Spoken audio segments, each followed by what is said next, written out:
برجدی میں داخل ہونے کو ہوتا ہے اور سارے جہاں پر سکوت مرگ طاری ہوتا ہے، ہر طرف تاریکیوں نے ڈیرے ڈالے ہوتے ہیں۔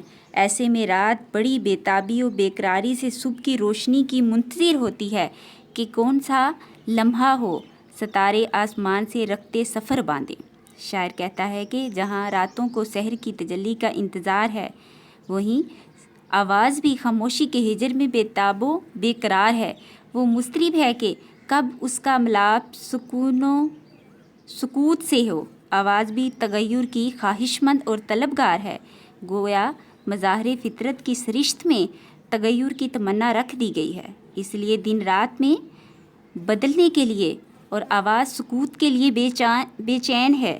در حقیقت یہ بدلتے رہنے کی خواہش ہی زندگی کی علامت ہے، اور اسی تغیر کی وجہ سے مظاہر فطرت کی دلکشی اور حسن میں دوام رہتا ہے۔ بقول شاعر: محفل قدرت کا آخر ٹوٹ جاتا ہے سکوت، دیتی ہے ہر چیز اپنی زندگانی کا ثبوت۔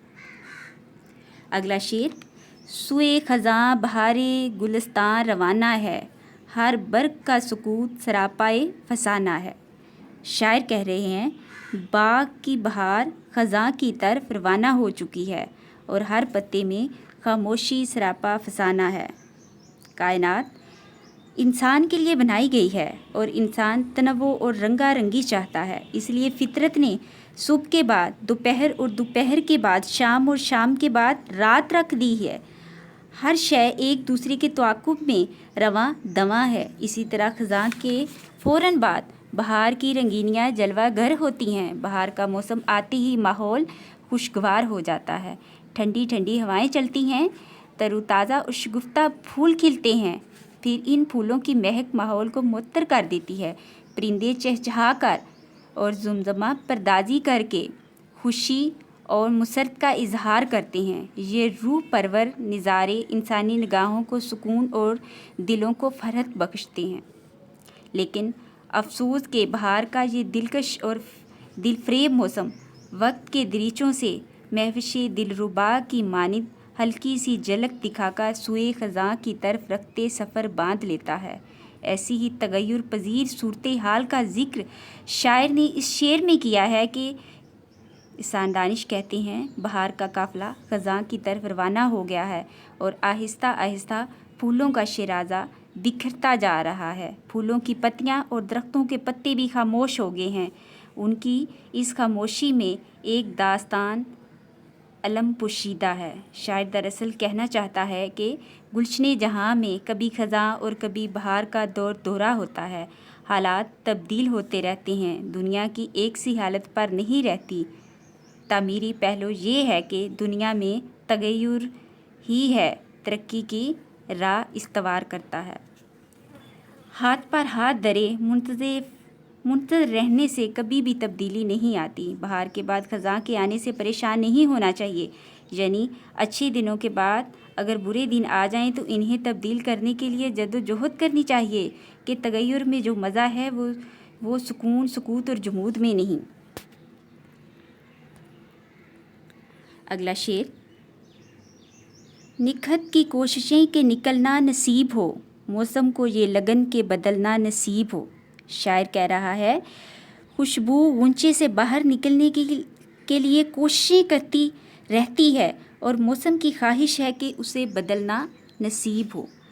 شاعر نے اس شعر میں بھی تغیر کو موسم اور خوشبو کے حوالے سے بیان کیا ہے کہ فطرت کا اپنا نظام ہے، رات اور دن کا عدل بدل، موسموں کا الٹ پھیر، خوشی اور غم کا دائمی ساتھ، اور بہار و خزاں کا ایک دوسرے کے تعاقب میں رہنا ایک نظام اور اصول کے تحت ہے۔ بہار کے موسم میں غنچے اور اپنے فطری حسن میں حسین دکھائی دیتے ہیں، لیکن خوشبو بند کلیوں اور غنچوں میں اس امر کے لیے بے بس، بیکل اور بے قرار، مضطرب اور بے چین ہوتی ہے کہ وہ بھی باہر نکلے۔ شاعر اس شعر میں کہتا ہے جس طرح تبدیلی مقصد حیات ہے، اس طرح تبدیلی کی یہ خواہش ہر چیز کے اندر سے اٹھتی ہے، یہ بیرونی مظہر کی محتاج نہیں۔ ہر شے تبدیل ہونے کے لیے تڑپتی ہے۔ زندگی کا دارومدار حرکت پر ہے، کائنات کا پورا نظام اسی کے بل بوتے پر چل رہا ہے، کسی شے کو قرار نہیں۔ یہ شعر سادہ، سلیس اور رواں ہے۔ اگلا شعر، شمس و قمر کو ضد ہے کہ گھر میں سفر رہیں، بے رنگیوں میں خالق شام و سحر رہیں۔ شاعر کہہ رہا ہے شمس و قمر مسلسل سفر کرنے پر بضد ہیں کہ اس طرح سے بے رنگ کائنات میں صبح شام کے خالق بنتے رہیں۔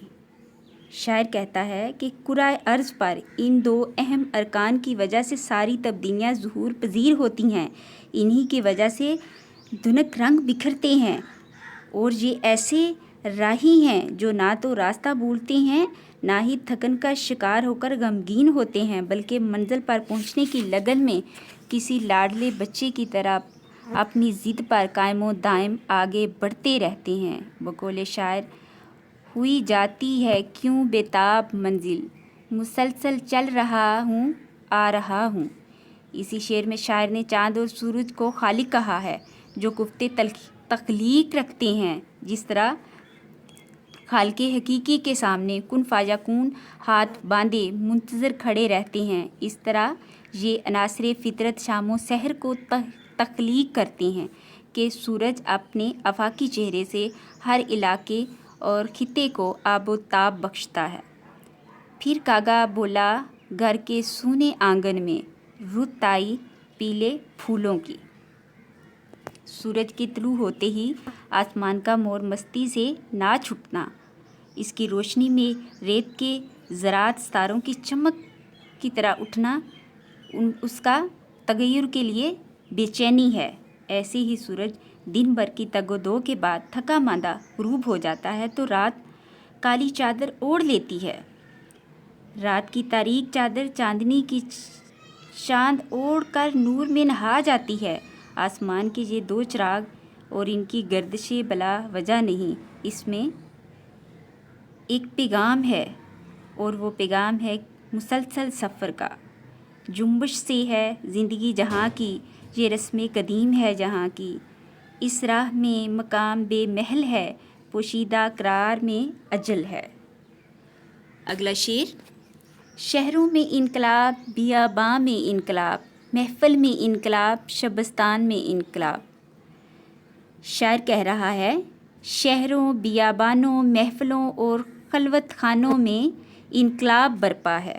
اس شعر میں شاعر نے تغیر کی فسونکاری بیان کی ہے۔ وہ کہتے ہیں کہ انقلاب کایا پلٹ دینے والی وہ قوت ہے جو زندگی میں موجود جمود کو توڑ پھوڑ کر رکھ دیتی ہے، اور اس توڑ پھوڑ اور شکست و ریغ کے بعد نمایاں تبدیلی نظر آنے لگتی ہے، اور اس کی غیر معمولی قوت و شوکت بڑی گھن گرج سے دکھائی دیتی ہے۔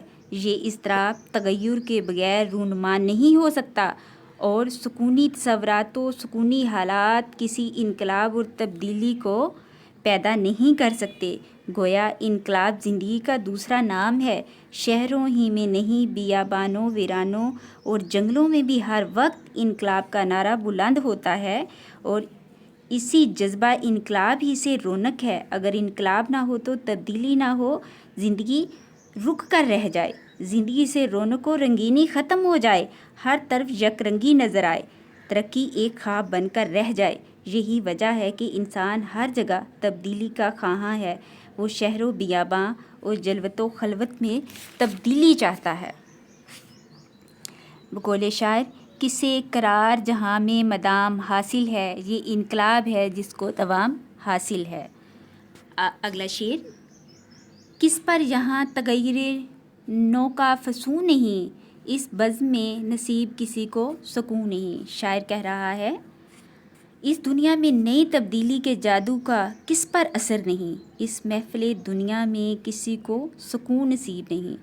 پہلے شعر سے لے کر آخری شعر تک شاعر نے مسلسل زمین فضا کی ہر چیز کو تبدیلی کے لیے بے قرار دکھایا ہے، اور یہاں دنیا کی ہر چیز کو ہر طرف نظر دوڑا رہے ہیں کہ ہر طرف ہی تغیر کا جادو چڑھا ہوا ہے۔ اس شعر میں شاعر نے استفہامیہ انداز میں دریافت کیا ہے کہ اگر کائنات پر نظر دوڑاؤ تو تمہیں عالم افلاک میں بھی ہر چیز انقلاب وقت کا سامنا کرتی نظر آئے گی۔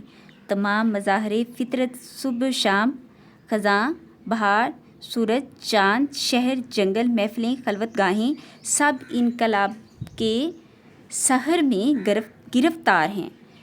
جیسا کہ اقبال نے کہا ہے، سکون محال ہے قدرت کے کارخانے میں، ثبات ایک تغیر کو ہے زمانے میں۔ غرض یہ کہ کوئی بھی چیز تغیر و تبدیلی کی جادوگری اور سحر سے بچ نہیں سکتی۔ اس شعر میں ہمیں دنیا کے بارے میں اقبال کے نظریے کی باز گشت سنائی دیتی ہے۔